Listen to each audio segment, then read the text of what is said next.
तो एक और क्वेश्चन लेते हैं, ठीक है। और ये क्वेश्चन आया मेंस 2022 में आया हुआ है, ठीक है। The SI unit of physical quantity is pascal second, the dimensional formula of this will be. और ये यूनिट से क्वेश्चन है, ठीक है। ऐसा यूनिट दिखा ना, यूनिट से क्वेश्चन है, ठीक है। एक फिजिकल क्वांटिटी है, ये बोल रहे हैं एक फिजिकल क्वांटिटी है जिसका मतलब जिसका यूनिट है, ऐसा यूनिट है पास्कल सेकंड। तो आपको पता होगा पास्कल, पास्कल किसका ऐसा यूनिट होता है, प्रेशर का ऐसा यूनिट होता है, ठीक है। प्रेशर क्या होता है, फोर्स अपॉन एरिया होता है। इसमें क्या बोल रहे हैं, pascal second, pascal into second, pascal second, ठीक है। तो force upon area into time, ये होगा फिजिकल क्वांटिटी, यही होगा, है ना, यही होगा। पास्कल सेकंड है, फोर्स अपॉन एरिया किसका हो गया, पास्कल का हो गया, मतलब इसका यूनिट का पास्कल हो गया, और टाइम का सेकंड हो गया, ठीक है। तो इसका डायमेंशनल फॉर्मूला और इसका डायमेंशनल फॉर्मूला लिख देंगे, ठीक है। तो फोर्स अपॉन एरिया मतलब प्रेशर का ये होगा dimensional formula, m(L⁻⁻1 t⁻⁻2 into time करना हमको, ठीक है, इंटू टाइम करना पड़ेगा, ठीक है। तो आंसर क्या आएगा, m(L⁻⁻1 t⁻⁻1, ठीक है। तो ए ऑप्शन सही होगा, ठीक है। एक बार बता दूँ ये कैसे आया है, ठीक है, बहुत कंफ्यूज हो जाते हैं। -1 है मतलब t⁻⁻2 मतलब 1/t⁻2 है, इंटू है t⁻1, ठीक है। यहाँ से कट जाएगा, ठीक है, ठीक है। m हो जाएगा, L² हो जाएगा, L⁻⁻1 था ना, हाँ L⁻⁻1 था, ठीक है। ये जब ऊपर जाएगा फिर t⁻⁻1 हो जाएगा, ठीक है। ये ऑप्शन सही है, ये यूनिट्स है, ठीक है। हेलो भाई लोग, आप यहाँ पर क्वेश्चन देख सकते हैं एक तो ये क्वेश्चन आया है मेंस 2021 में, जेईई मेंस 2021 में। आप देख सकते हैं क्या बोल रहे हैं, देखिए। Amount of solar energy received on the earth surface is energy per unit area per unit time, ठीक है। इसका मतलब energy by time by area into time, ठीक है। इसका मतलब यही is defined as solar constant. इसको हम लोग बोलते हैं सोलर कांस्टेंट, ठीक है। हमने पढ़ा भी होगा, इसको बोलते हैं सोलर कांस्टेंट। तो क्या बोला है, dimensional formula of solar constant, बस ऐसे निकाल लेंगे। एनर्जी का है ml² t-2 डायमेंशनल फॉर्मूला हो गया, बाय एरिया का क्या होगा L²। एरिया क्या होता है, मीटर का स्क्वायर एरिया होता है, ठीक है। स्क्वायर का एरिया मीटर का मतलब साइड का स्क्वायर होता है, ठीक है। तो L² हो गया, इंटू टाइम हो गया, बस कट गया ये, नीचे आएगा मतलब t⁻⁻2 मतलब 1/t⁻2, ठीक है। ऐसे ही नीचे आ जाएगा, उसके बाद t⁻3 हो जाएगा, ऊपर जाएगा तो 3⁻³ हो जाएगा, बस आंसर आ जाएगा -3 यहाँ पर लिख देता हूँ, ठीक है। तो डी ऑप्शन आपका सही है आंसर, ठीक है। तो ये और एक क्वेश्चन आता है यहाँ पर, देख सकते हैं, ये मेंस 2022 में आया, जेईई मेंस में, ठीक है। इन एन इक्वेशन, ठीक है, ये ठीक है।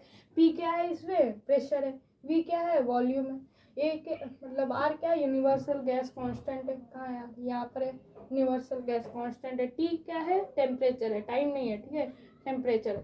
तो टी यहाँ पर ये टेम्परेचर है, ठीक है। और हमसे क्या पूछा है, रेशियो ऑफ कांस्टेंट A/B, मतलब A/B के ही हम लोग देखना है, ठीक है। A/B का रेशियो A:B बताना है, A:B बताना है, ठीक है। तो कर लेंगे, ठीक है। जो इसका डायमेंशन होगा P + A/V², है, ठीक है। मतलब P का डायमेंशनल फॉर्मूला A/V² के होगा, ठीक है, मतलब होगा, ठीक है। ए का क्या निकल जाएगा, यहाँ इसको भेज देंगे, डायमेंशनल इक्वल कर देंगे, इसको यहाँ भेज देंगे, बस निकल जाएगा PV², ठीक है। V - B है, V मतलब B का जो डायमेंशनल फॉर्मूला होगा वो B का भी होगा, बस कर देंगे, बस बस डिवाइड कर देंगे, आंसर आ जाएगा PV²/V, कट जाएगा, V से V कट जाएगा, PV आंसर आ जाएगा। तो PV सी ऑप्शन सही है, ठीक है। चलते हैं नेक्स्ट क्वेश्चन, चलिए। हेलो भाई लोग, एक और क्वेश्चन आ जाता है जेईई मेंस 2021 का, ठीक है। The force is given in the terms of time t, मतलब t को क्या रिप्रेजेंट कर रहा है, t क्या रिप्रेजेंट कर रहा है, टाइम कर रहा है, ठीक है। एंड डिस्प्लेसमेंट x क्या रिप्रेजेंट कर रहा है, डिस्प्लेसमेंट, ठीक है। By the equation F = a cos bx + c sin dt, ठीक है। The dimensional formula of a/d/b, इसका a है यहाँ पर, b है यहाँ पर, d है यहाँ पर, ठीक है। इसका डायमेंशनल फॉर्मूला लिखना है और यहाँ पर पुट करके आंसर निकालना है, ठीक है। यहाँ पर ऑप्शन भी दिया था, ठीक है, तो इसको यहाँ पर उतार दिए, ठीक है। f is equal to a cos bx plus c sin dt, ठीक है। तो मैंने समझाया था, तो cos थीटा होगा, ठीक है, cos थीटा मान लेते हैं, ठीक है, cos थीटा होगा। cos क्या होगा, cos थीटा क्या होगा, डायमेंशन लेस, मतलब उसका डायमेंशन क्या होगा, 1 होगा, ठीक है। तो यहाँ पुट कर देंगे, थीटा का डायमेंशन क्या होगा, 1 होगा, ठीक है, थीटा का डायमेंशन 1 होगा। तो bx का डायमेंशन क्या होगा, 1 होगा। x क्या बोला है, डिस्प्लेसमेंट बोला है, मतलब एक टाइप से लेंथ ही है, ठीक है। bl का डायमेंशन 1 होगा, ठीक है, 1 होगा, ठीक है। तो b का डायमेंशन हम लोग को फॉर्मूला पता चल जाएगा, l की पावर -1, ठीक है। तो अब d का निकाल लेंगे, इसी तरह d का भी निकाल लेंगे। तो d का क्या आ जाएगा, dt is equal two dimensional formula कितना क्या हो गया, 1 हो गया भाई, ठीक है। तो d का डायमेंशनल फॉर्मूला हो गया t की पावर -1, ठीक है। तब अब आया a का डायमेंशनल फॉर्मूला कैसे निकालेंगे, ठीक है। आप देख ही सकते हैं, जो f है ना, f का डायमेंशनल फॉर्मूला इसके इक्वल होगा, ठीक है, इसके इक्वल होगा, मतलब a का डायमेंशनल फॉर्मूला इसके इक्वल होगा, ठीक है, फोर्स के इक्वल होगा। तो लिख दिया बस, उसके बाद पुट कर देंगे, आंसर लाएंगे, ठीक है। कैसे पुट करेंगे, a dy भी लिखा था, m l की पावर -2 हो जाएगा इंटू l की पावर -1 हो जाएगा, डिवाइडेड बाय l की पावर -1 हो जाएगा। ये दोनों को करेंगे तो l t की पावर -3 आ जाएगा, ये दोनों को करेंगे तो l की पावर -2 आ जाएगा, m बच गया तो m हो जाएगा। तो बी ऑप्शन इसका सही आंसर है, ठीक है। चलते हैं नेक्स्ट क्वेश्चन पे, ठीक है। हेलो आज हम लोग यूनिट एंड डायमेंशंस के कुछ जेईई मेंस और एडवांस के क्वेश्चन करने वाले हैं, ठीक है। तो पहला क्वेश्चन है 2014 का जेईई एडवांस का, ठीक है। To find the distance d over which a signal can be seen clearly in foggy conditions, a railway engineer uses dimensional analysis and assumes that। अब यहाँ से काम का बात आया, the distance d depends on the mass density rho of the fog, ठीक है। तो यहाँ पर लिख लिया, distance d depends on rho की पावर a, ठीक है, इज प्रोपोर्शनल टू रो की पावर a, मान लिया a, मान लिया, ठीक है। इंटेंसिटी पावर अपॉन एरिया होता है, इंटेंसिटी आप लोग को पता ही होगा, s, इंटेंसिटी s, मतलब इंटेंसिटी को आपको s मानना बोला है, ठीक है, s मानने बोला है, ठीक है, s की पावर b, ठीक है, of the light of the signal and it's frequency f, frequency f मान के बोला है, ठीक है, फ्रीक्वेंसी की पावर c, ठीक है। डेंसिटी क्या होता है, डेंसिटी का डायमेंशनल फॉर्मूला होता है m l की पावर -3 होता है, आप लोग को पता ही होगा, क्योंकि मास अपॉन वॉल्यूम होता है, ठीक है। वॉल्यूम कम लिख सकते हैं, कहते लेंथ ब्रेथ इनटू हाइट, ठीक है, length into breadth into height. तो तीनों ही लेंथ है, तो l की पावर 3 हो गया, ऊपर जाएगा तो l की पावर -3, m l की पावर -3 डायमेंशनल फॉर्मूला आ गया डेंसिटी का, ठीक है। इंटेंसिटी का क्या होता है, m l की पावर 0 t की पावर -3, ठीक है। इंटेंसिटी का यहाँ बोला है, देख सकते हैं आप लोग, पावर अपॉन एरिया, और पावर क्या होता है, एनर्जी अपॉन टाइम। तो क्या बन गया, m l square t-2 energy का हो गया, ठीक है, अपॉन कर देंगे, ठीक है, पावर अपॉन एरिया, ठीक है। और ये पावर क्या होता है, एनर्जी अपॉन टाइम, तो टाइम हो गया, यहाँ पर टाइम हो गया, एरिया क्या होगा, मीटर स्क्वायर, l की पावर स्क्वायर, ठीक है। ये दोनों कट जाएगा, ये नीचे आएगा, m l की पावर l की पावर 0 t की पावर -3, ठीक है। फ्रीक्वेंसी क्या होता है, 1/टाइम इंटरवल, तो ऊपर चला गया t, तो t की पावर -1, ठीक है, सेम अच्छा सा, ठीक है। और यहाँ पर मैंने बोला था रो की पावर a, s की पावर b, मतलब इंटेंसिटी की पावर b, और फ्रीक्वेंसी की पावर मिट गया, फ्रीक्वेंसी की पावर c था, ठीक है।